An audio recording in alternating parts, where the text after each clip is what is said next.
Hi friends, welcome back to my channel. So ఈరోజు నేను chole ఆలుతో curry చేస్తున్నాను. ఇందుకోసం మనం కుక్కర్లో 2-3 స్పూన్ వరకు ఆయిల్ వేసుకుని ఇందులో కొద్దిగా జీరా అండ్ కొంచెం పచ్చి కొబ్బరి, అల్లం వెల్లుల్లి, చెక్క లవంగ కలిసిన పేస్ట్ని వేసి కొద్దిగా రెడ్డిష్ కలర్ వరకు వేయించుకున్నాం. ఆ తర్వాత ఇందులో నేను వన్ స్పూన్ వరకు కారం, అలాగే 1 స్పూన్ వరకు పసుపు, అలాగే 1 స్పూన్ వరకు సాల్ట్ వేసుకున్నాం. వేసి బాగా కలుపుకున్నాం.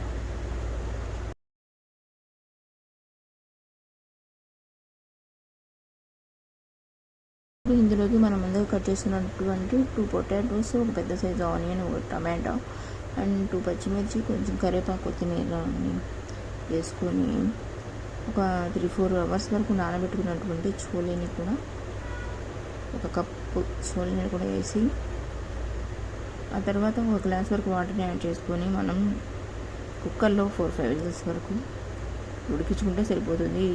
ఈ కర్రీ రోటీస్లోకి చాలా టేస్టీగా ఉంటుంది friends. Please try it. Okay friends, please like and subscribe me. Thank you. Bye.